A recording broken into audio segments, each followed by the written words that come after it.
Hey YouTube, SC Fishing Man here. Today I'm going to show you how to line a fishing rod with, a reel with line. So I'm using 30-pound monofilament from my old surf rod that kind of sucks. That's a really sucky surf rod. Don't buy it. It's called an Shakespeare Alpha Big Water. It's really bad. It's one of the worst ones. It's like $30 or something. I just got it because I was going to the beach and I need something to fish with from the surf, and it worked for about a day, and it started sucking. So I got this right here. I took off the front part, but I'm using this is what I used to catch bait from the surf with. I don't use a cast net because I just can't. Like, I suck at using a cast net. I can't even learn. I've tried so many times to use one, but I just can't. So I used a rod. I use a sabiki rig sometimes. Just throw it out there and reel it back in slowly. Sometimes you can catch, oddly enough, sometimes you catch eating fish, like Spanish mackerel. I have caught a few Spanish mackerel off a sabiki rig, believe it or not. But I just use this rod to catch bait. So I put out some small little segments of shrimp on here and just throw it out there and leave it out there, and whatever comes along will take it and just have to hook themselves. But I usually catch mullet, whiting, croaker, bluefish.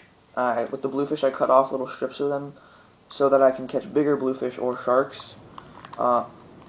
Mainly what I go for in South Carolina are sharks, like Atlantic sharpnose, blacktip, which is the main shark there, lemons, sometimes a bull, not really, but I usually catch those on charters. But so what I did to start this off is I tied a clinch knot onto there. I don't know if you can see it, but yeah, there we go. Clinch knot. I tied it on. You guys all string your rods, reels differently, I'm sure, but I just like to tie a knot onto my reel when I'm lining a reel, because I feel like it gives it more support. Because I have been spooled before and it sucks because you have to reline your whole reel. Even on this, not on this, but I have been spooled on some rods and it sucks. So once you have the knot tied on, I hold the line with my finger like this, like that, so that it keeps it taut. And then I just start reeling the line in. At first I go slow, and sometimes it tangles up a little bit, and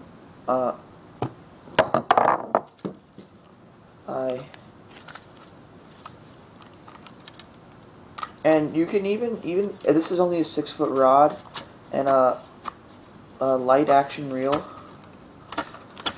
and you can even catch flounder and stuff off of this. I have caught flounder off this reel before. Doormat size, believe it or not, but yeah.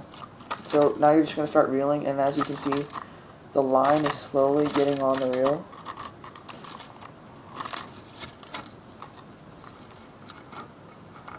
And you want to keep it taut so that the line gets on the reel nice and tight, and none of it's like spooling off and stuff. So see the line going on the reel. And this is 30-pound monofilament, and this reel can only take about 10 pounds of monofilament. But so I can't use that much of it, and I don't really need that much when I'm going for bait fish. You don't really need that much, so that's about that's about 60 yards of line. That's why I keep it taut, because it all falls off like that. All right, so I got it like that, and then the reason why I have this tip like taken off, which is right here, it's 6-foot pole, because then you're gonna, once you have that on, you're gonna pull it tight, and then you're gonna take out about a little, like maybe 10 feet of line, so you can tie your rig. So I'm gonna show you how to line it and tie a rig on there. So that's about 10 feet.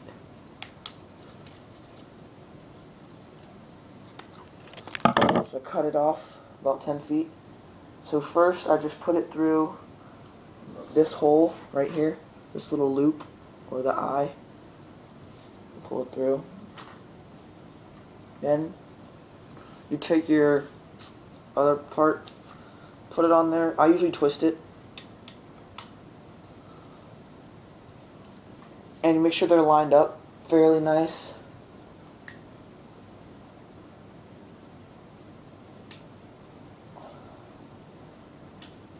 There we go. So those are lined up pretty nice. Then you just take, you can also fold it over into a loop and put it through the but I just take the end. So I went through that one. We'll go through this one. Go through this one. Go through this one until you get to the very top. And you go through that. Pretty simple. Then I really like to tie clinch knots on a lot of things.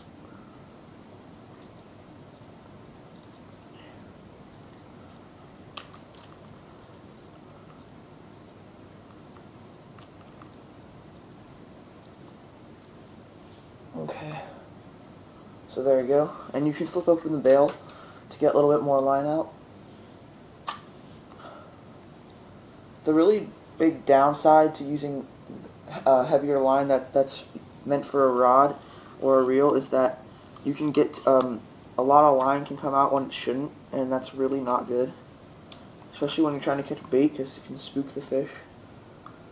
So, and you got to be really like patient with it, and if you see line starting to get tangled up, don't like flip out. So it's important to use a heavy weight when you're fishing for bait, because I've already told you I'm using heavier line that's meant for this reel, and you want to have something that can hold it down. So 30-pound monofilament for a 10-pound monofilament reel it's pretty heavy. So I have this plug for that I can use for Spanish mackerel off of a pier in South Carolina, like Myrtle Beach. And then I have these hooks. Pretty nice hooks. You can use them for sharks, stingrays. I usually only use them for stingrays. But I'm going to show you how to use. Where'd it go? Oh, there we go. This hook I'm about to show you is for bluefish. So it's long shank. As you can see, it has a long shank, longer than most J hooks, and it is a J hook actually, but it's silver rather than copper. So, well, silver in color. So then you just take the line and you put it through the hole of the hook, the eye hole. Pull it up, pull it through. You take it down here. So you have about 2 feet of line left, and then you just tie a clinch knot on it so that you're connecting the hook to the line. In my other video I showed you guys how to tie a clinch knot.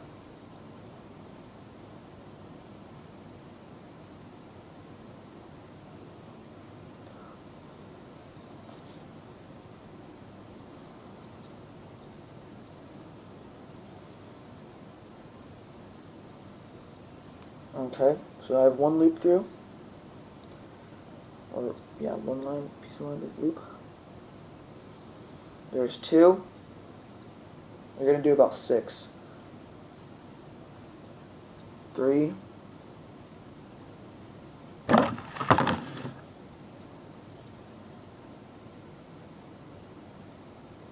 4. I'll just do 5. 5. Okay, pull it. You gotta be careful that you don't slip and stick your finger into the hook, because it sucks. Trust me, I learned from experience. Okay, there you go. So you have that hook nice and tight connected to your line like that. I don't know if you guys can see that. Yep, there you go. And then about a little bit farther down the line, maybe about, I'd say that's about 10 inches maybe, you're going to take out, I use different hooks.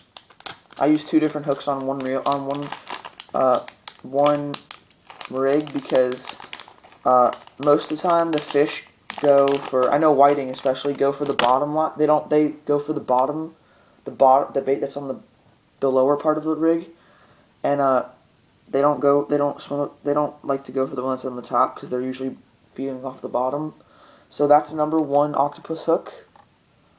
Pretty small, pretty good for whiting, mullet, or bigger size mullet. And then you have your silver long shank hook for bluefish. And bluefish are predatory fish, so you can put a piece of mullet on there and catch a bluefish off of it. So that's about a foot of line. Then you're just gonna connect, same thing, connect the hook on using a clinch knot.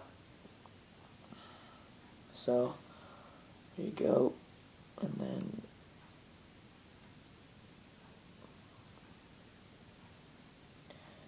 at the bottom of this you're gonna put a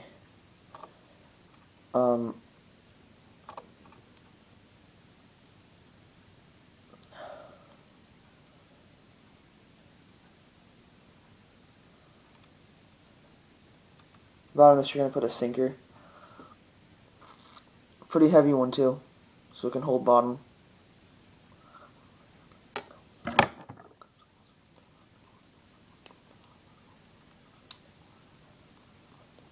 Okay, so there's your clinch knot. Nice and crisp.